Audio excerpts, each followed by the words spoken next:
What fascinated a hardcore journalist like you to the poetic, literary, and the extremely imaginatively brilliant world of Bhupen Hazarika? Massacre of Jallianwala Bagh and the massacre at Patharughat, where 140 farmers, peasants were killed in 1884. There was a moment when we were discussing, Journalism is the first draft of history. So there cannot be errors.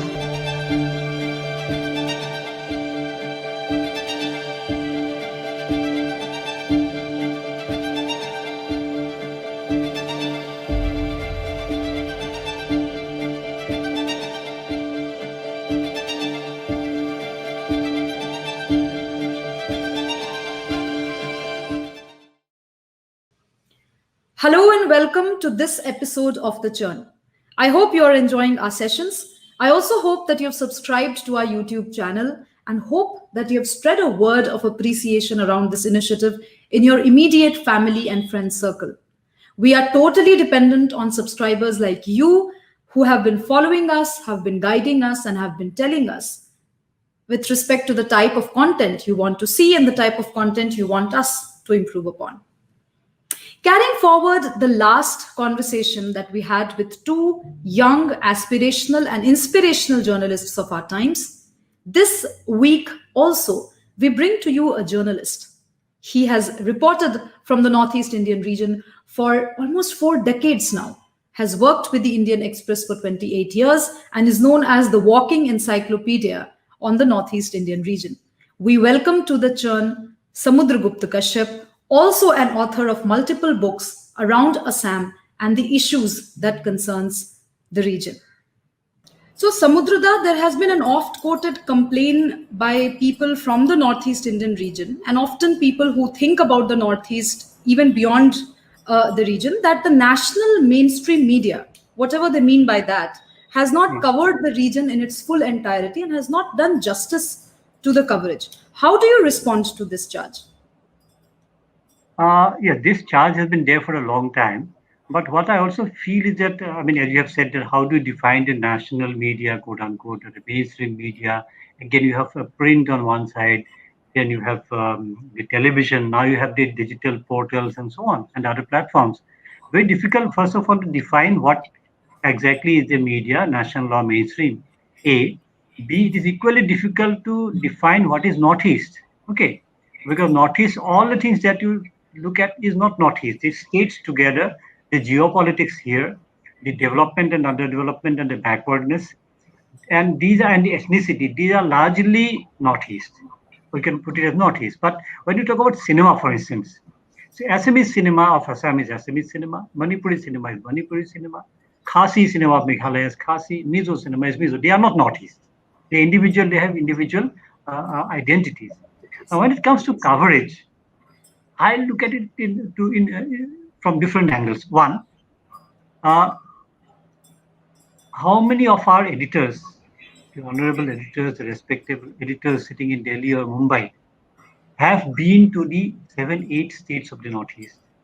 Have they seen this part of the country beyond Calcutta? One, because seeing is believing, and also out of sight is out of mind. These things also work. So there's so many intricacies. Like when we say once upon a time, the entire South India was Madrasi for all of us. Even today, they're all South Indians.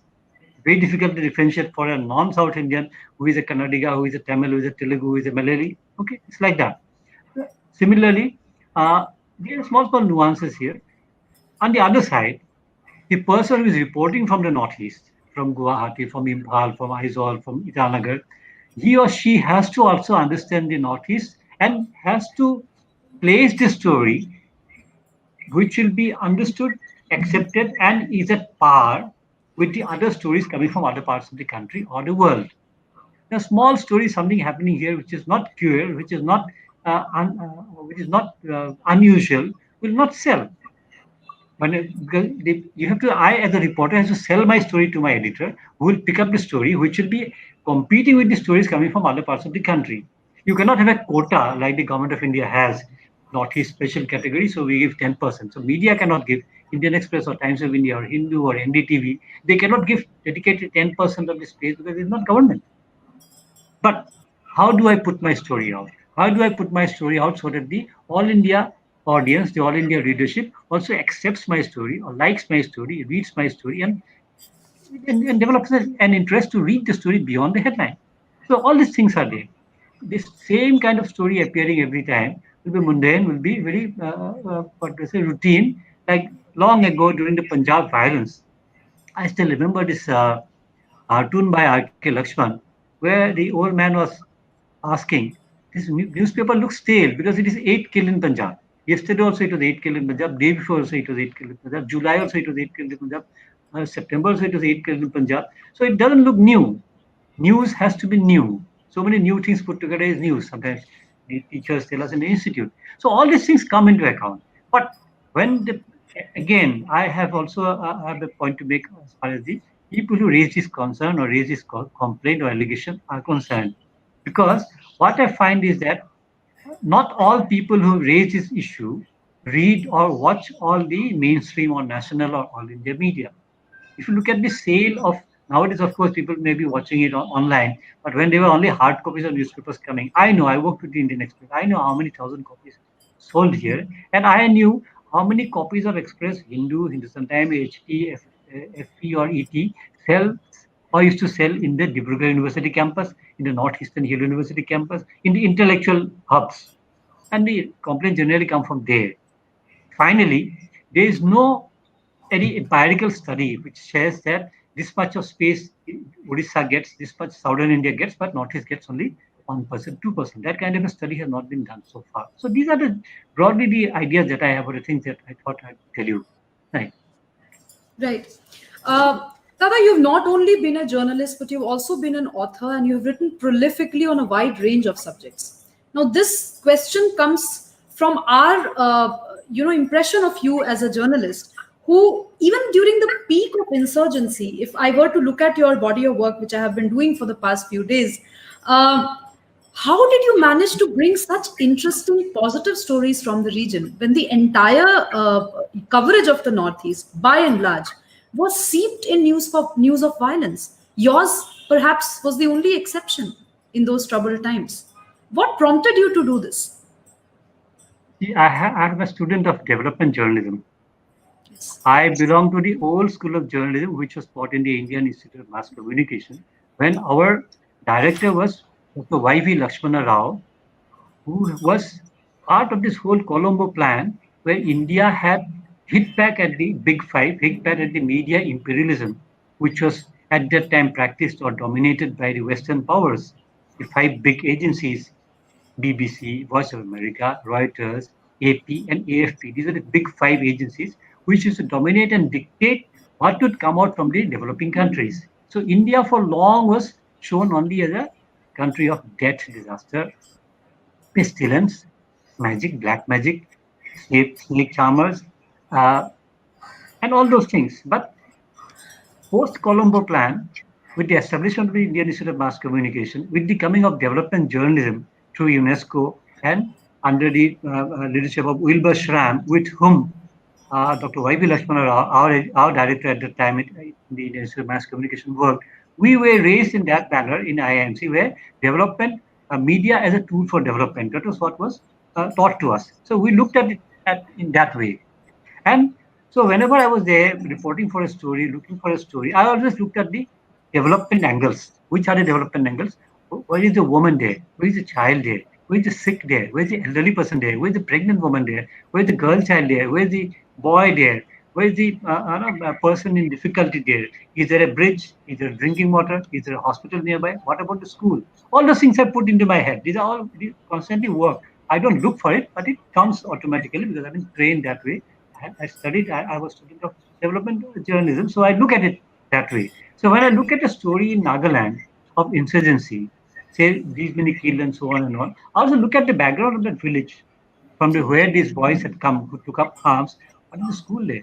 How is the connectivity? Do they have a radio? Do they have drinking water? Is there a hospital there? What are the deprivations? What are the exploitations that go on there? So all these adds up to tell me a development story. That is how Right. it happened. Samudra, one of your books talks about history of Guwahati. The other book is on illegal migrants. You've also written a book which is about to hit the markets now on uh, Dr. Bhupen Hazarika. No, Dada, what fascinated? First, I'll talk about the illegal migrant question and the history of Assam later. What fascinated a hardcore journalist like you to the poetic, literary, and the extremely imaginatively brilliant world of Bhupendas? See, one is that I'm a student of mass communication. One, two, he had been a family friend of Okay. ours. My late father, and Bhupen Hazarika were close friends. Three, Bhupen Hazarika, not many people know in this country, was the first person from India to have done a PhD, a doctorate, a research work on mass communication, any mass communication topic. His subject was of PhD was the use of the radio as a tool, as a mass communication tool for raising adult literacy in post-independent India. This was 1952-53. He did it from the US, from the Columbia University. That's one of the earliest, the first PhD on a mass communication topic. One, just one side. Number two, I had I have been a fan from the day we bought a radio in our house way back in 1964. From the day I had met Bhupen Hazarika in 1965, when my father introduced him and he asked me, who gave you this name? Look at my name. My name is only Bhupen, simple, ordinary name. How did you get this wonderful name? I said, my parents gave it to me. All those things we developed. Finally, my greatest association, the most important association with Bhupen Hazarika was in 2005, 2006. Doordarshan had asked him, requested him, commissioned him to do a mega serial, a classic, they call it, DD Classic, a Doordarshan serial on the Northeast. The Doordarshan has this policy of inviting an eminent director or filmmaker to make one big story. Like if you remember, Bharat Ek Khoj was one. If you remember, what was that other one? Doesn't come to mind immediately. Those big serials. There was one on Kashmir, Gul Right. Gulshan Gulfam. Yes. Yes. So the big mega serials which talked about India, which talked about integrity, which talked about religion, talked about the culture of India, and so on.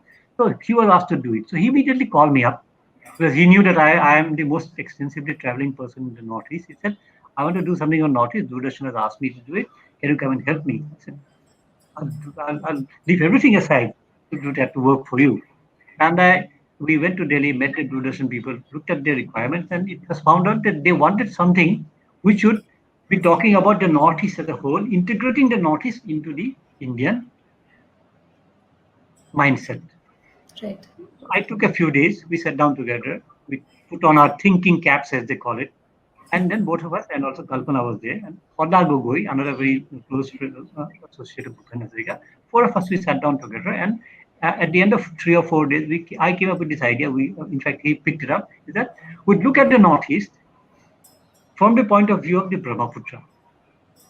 The Brahmaputra is the biggest river in the country, in the subcontinent, in the world, and numerous rivers and streams and rivulets and whatever you call it, they come down from the different mountains and hills of the northeastern region to meet the Brahmaputra. And the Brahmaputra flows down finally, and the Ganga comes and meets the Brahmaputra, though not in our country, but in the subcontinent, in Bangladesh. So it's like that. Suppose a river called Dibang comes down from one district of Arunachal. Now that has 3-4 communities by the side of Dibang. It comes to the Brahmaputra. You look at a river coming down from Meghalaya, say Jinjiram. It comes down, meets the Brahmaputra. That river is inhabited, the banks are inhabited by the Garos. You go to Mizoram, there's a river called Kolodine. That Kolodine comes down, by the Kolodine lives the Mizos, and the Kolodine comes down to the Brahmaputra. You go to Manipur, there's a river which comes down as Tipai, from Tipai Mukh, and it becomes a Barak, which goes into Brahmaputra. You go to Nagaland, any river there will come down to the Brahmaputra. Arunachal, any state for that matter, they will come down to the Brahmaputra. So my story was, or our story was that We talk about the river because river was the greatest strength of Bhupen Hazarika was river. He sang about the river, he sang about rivers of the world, not just of Brahmaputra and Ganga, but of all rivers of the world, maybe. Uh, so we put those river stories, which were people stories. One river, we talk about three tribes there. One river, we talk about four communities there. One river, we talk about the problems there. One river, we talk about the oil and coal industry there. We talk about tourism there. We talk about insurgency there. So we talk about the river. We talk about the Brahmaputra. We talk about the people. We talk about the dreams, the aspirations, the people, the problems, the constraints, the underdevelopment, everything. And we call it Brahmaputra Ek Antahin Yatra. So that was the name of the serial, 26 episodes. So I worked on it. I did the research for that. I did the tours for that, the recce's for that. And finally, I wrote the script for the 26 episode mega serial for Bhupen Hazarika, which was his last creative work. So that puts me, makes me somehow, as I'm sitting here, I can turn my camera and show you. I have one whole shelf, 3-4 racks of it, where I have not only books about Bhupen Hazarika written in various languages, also newspaper clippings about Bhupen Hazarika for the last, say, 35, 40 years. And various magazines, newspapers, special issues, this, that, all those I have with me. Also letters from Bhupen Hazarika, letters people have written to Bhupen Hazarika, books people have given to Bhupen Hazarika, which I had either picked it up from his almirah without telling me or by informing him. I've also stolen 2 or 3 books from his shelf for my collection. So all those things have happened with me. So when I look at things, because I look at Bhupen Hazarika as kind of a god for me. There cannot be a better communicator in our times, and we are all lucky in India that we had lived in a country at a time when Bhupen Hazarika also lived, and we've seen him, heard him, talked to him, spoken to him, and traveled with him. So I look at myself, like where I have been inspired somewhere by Bhupen Hazarika to tell the Northeast. He told the story of the Northeast through rivers. I told the story of the Northeast through news items. I think that is how it worked. Samudra, whenever I have had a conversation with you, I have been so enriched with new dimensions of information and new dimensions of approach to the Northeast. Really, thank you for that. I wanted to ask a question to you with respect to Bhupen Hazarika himself, basically extending that conversation. So we've all known, in India, especially youngsters like us, have known Bhupenda through his songs, through his lyrics, through his poetry, whatever has been translated. But as you've recounted, not just right now, but even in our earlier communications, that he was a person who was also a politician, whose politics not only represented in the way he communicated with people, but also in his work, in his poetry, in the various articles he wrote. Bhupen Hazarika was also somebody who talked to a great extent on national integration, transcending the boundaries of a Northeast Indian identity or an Assamese identity. Unfortunately, these aspects of his life are not much talked about. And also his correspondence with the then politicians in Delhi. Please talk about that to some extent.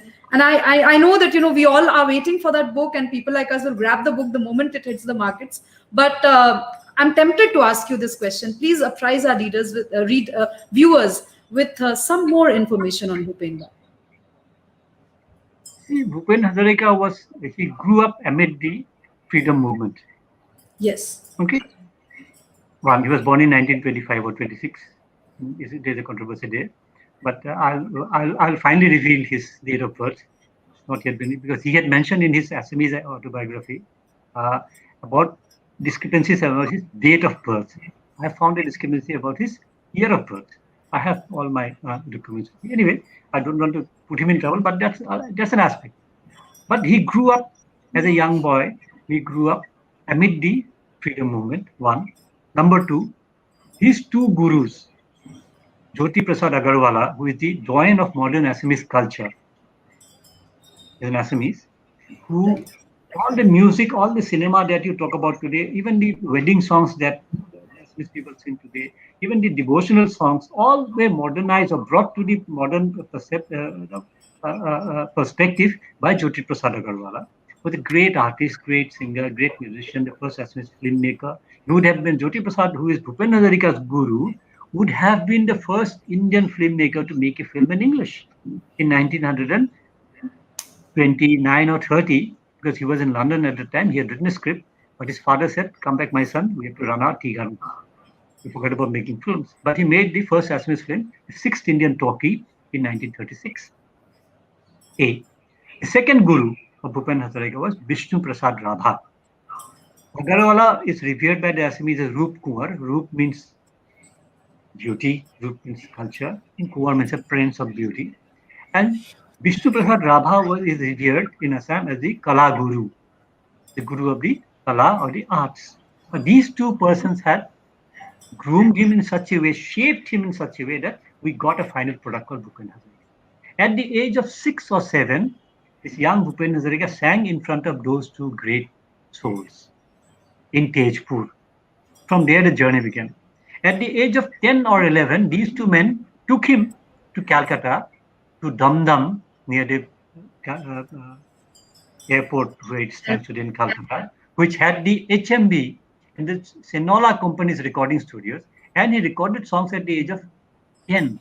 His father was a musician, though he's a government officer. His mother was a traditional Assamese, traditional Indian woman who would sing devotional songs and all those tell stories. So he picked them up. His grandfather on the maternal side, his grandfather on the paternal side, they were all very good at the folk songs and the devotional songs. So all these things came into him.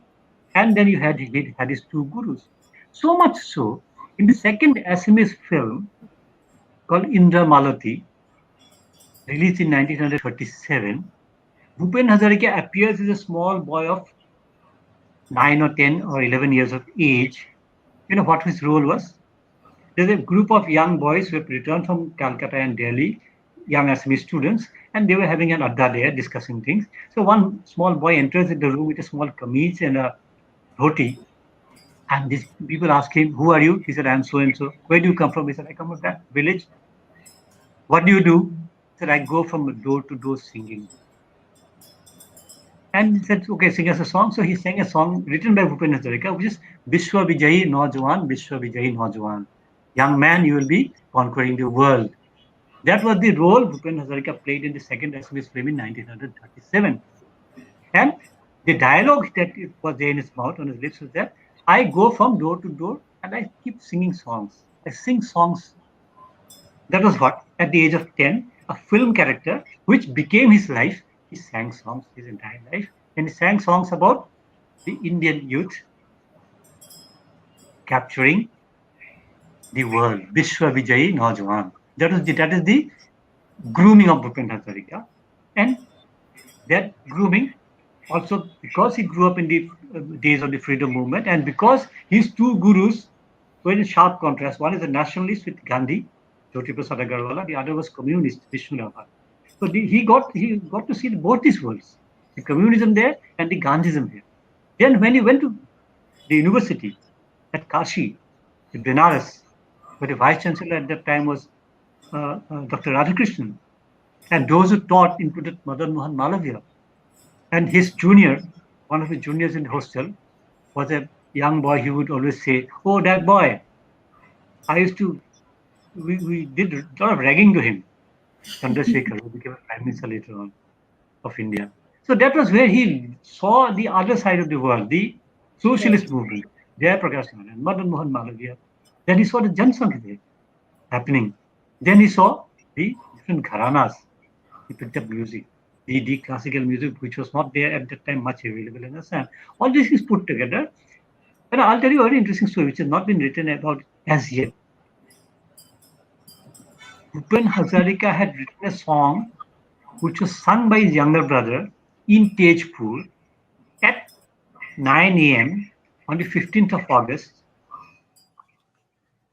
1947, about the India attaining freedom. In 1947, he wrote another song that Bharati Swadhina Hol. Bharati is Bharat, Swadhina, Bharati is a woman, Swadhin Swadhina.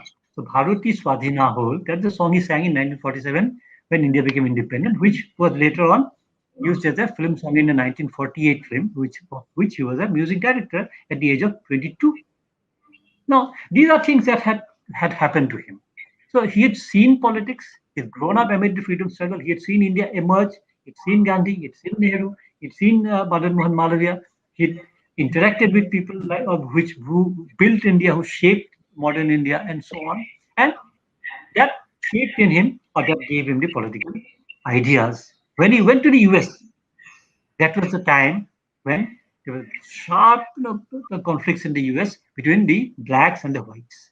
And he was also quarantined. He was also put behind bars the moment he landed up in the US in New York, because one of his songs had appeared in a collection of songs which was edited or published by Vishnu Prasad Rabha, who was a communist.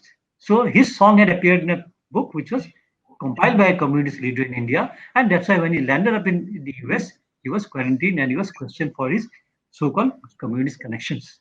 In the US, he came into close contact with none other than Paul Robeson, who sang Old Man River and other songs. So that Old Man River, he picked it up. He was singing about the Mississippi there. The Old Man River is a traditional song. And this song, he brought it to Assam and made it Burhaluit Buakiyo, Brahmaputra. He put it in a Brahmaputra. Why are you flowing silently? Can you see the devastation which is currently going on in Assam even today, in August 2020? He sang that song on Ganga, also Ganga Behti Ho. That's a political song. It's a political question. And he had seen politics and he had used politics to empower the people through songs. Or he had used songs to empower the people politically through songs and by giving them ideas. There was a very interesting song, which is sang in 1975 amid the emergency of Indira Gandhi. And the government didn't dare to ban that song because the government thought it was in their favor. It was a song which said, Ruddha Dware Mukta Vayuk Hoda Kore Bhai to the Mukta Vayu. So closed door is always scared of Mukta Vayu. Can you understand that, my countrymen? So that was what he sang during the emergency. So these are highly political songs. In 1948, he sang a song about the arrival, coming out of how China emerged from the dark days into a modern China in 1948, when China became the present China, the communist China. And he sang a song in glory of the emancipation of the Chinese people, where he said that more gaore himare paharor hiparor pratidhwani hunu. I hear the echoes of cries of the people from a village, from the other side of the mountain beyond my village. That was what he sang. And he said that Sina Sina Hur Moi Sini Bonwaru. Sina in Assamese means Pehchana Hua. So I can hear a voice which is very, I can understand it, but I cannot understand it. That Sina in Assamese also means Chinese. Sina in Assamese also means Pehchana Hua. So when the government said remove that word, he said no, Sina in Assamese means recognizable or known. So he didn't. But he said, Notun Chinor Moi Pratidhwani Hunu. That was what he sang. In 1962, you know what he did? When he saw the brutality of the Chinese soldier, the PLA, which came into Kameng and Arunachal Pradesh and into other parts of the border, he removed that Notun Chinor Moi Pratidhwani Hunu and said Notun Dinor Moi Pratidhwani. And the way he praised or welcomed the arrival of China in 1948, he had criticized the Chinese in the severest form in 1962 when he sang that song, Koto Joanor Mrityu Hol. How many soldiers have died in the Kameng sector of Arunachal Pradesh, of Nepal, and how brutal the Chinese can be. And he also warned Nehru that he always thought that the Himalayas would protect us. Himalaya is a natural barrier, but we need a Shiro Jagdrata Prahari. We need a Prahari, we need a force which is always alert. Put it to the current situation there, still applies. So that was the kind of politics he had in his mind, which he put through words because he was a highly political person, and he thought, and he always said that every individual is a political animal, every human person is a political animal, and they constitute the body politics of a country. So that is how, there's no end to it. There's no end to it. And how it happens, see, in 1972, the day Bangladesh was liberated by the Indian Army, the first song welcoming Bangladesh didn't come from Calcutta, didn't come from in a Bengali language. It came from Guwahati radio, where Bhupen Hazarika at 8:30 in the morning ran to the studio. It's close to his house. He ran to the All India Radio studio in Guwahati. He said, I have written a song for Bangladesh. And he sang that song at 8:45 from Guwahati Radio, live, Jai Jai Navajata Bangladesh, Jai Jai Mukti Bahini. At 12 o'clock, he flew to Calcutta. At 7 o'clock from Calcutta Radio, he sang it in Bengali. That is the kind of political personality he had. Okay. In 1968-69, when there were hordes of refugees coming from erstwhile East Pakistan or during the civil war of Bangladesh, he wrote songs in Assamese about how the storm on the Padma had forced people, evicted people who came to take shelter in my house in Assam. In 1979, he was the person who said every single Bangladeshi has to be identified and removed from Assam. He sang it through songs. That is what he is. So there's no end to the stories of Bhupen Hazarika. There's no end to it. He's highly political. And, very interesting. We are talking about regional politics in different parts of the country. Nowadays, since the last 15, 20 years, no political party has been able to run a government alone in Delhi, minus the regional political parties of the country. It's a coalition government there. Bhupen Hazarika was the first MLA in Assam to represent a regional party. He and Hemendra Prasad Barua, a very eminent Assamese tea planter, and a few others, they had set up a regional political party called Jana Gana Tantrik Dal, and he became the lone MLA from there. And his guru, Vishnu Prasad Rava, became an MLA from the RCPI, and both of them landed up in the assembly. When others debate with talking points, he would have a singing point to discuss the budget, to criticize the government, to praise the government, to put up an issue, to even raise a bill or raise a demand. So he could play with music. He played with songs. He played with cinema. His films are also highly political. He had made about a dozen films in Assamese and one in Bengali also, and one in Hindi. The first and only film produced by the government of Arunachal Pradesh. So all these things are is ultimately politics. That's why he had also contested as an MP, though he couldn't make it. And the day he lost, I still remember, he said, yes, I've lost. Somebody has to lose. I lost. And he lost to the person who was one of his closest friend's son. Kirip Chalia had defeated him of the Congress, and Kirip's father, Parag Chalia and Bhupen Hazarika were very close friends in college. So that is politics, that is human life, that is society, that's Bhupen Hazarika. Okay.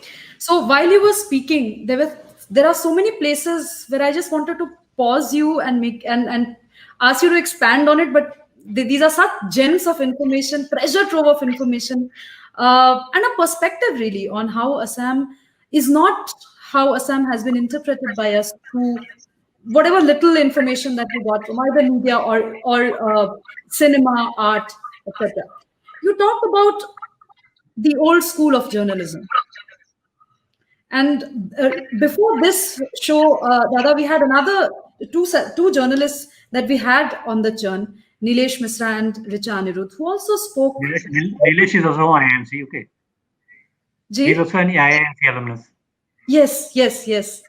And both of them also talked about the old school of journalism. All the three of you have had very different trajectories in terms of how you approached the work. You stayed with the Indian Express 28 years, but your career in journalism spans, you've been a journalist for the past 4 decades now. What is that old school of journalism? And what are those traits that journalists today should imbibe when they either work in the field or approach that field? There's a famous song from a film called Upkar, Mere Desh Ki Dharti Sona Ugale Ugale Hero Moti. Yes. Manoj Kumar film. Remember? Yes. Yeah. There's another very famous song called Ganga Tere Pani Amrit, from the film called Ganga Tere Pani Amrit. There's another song called, what is the song? It was sung by, I think, Parveen Sultana, Do Bund Pani, on the Rajasthan Canal. Their songs, there have been several.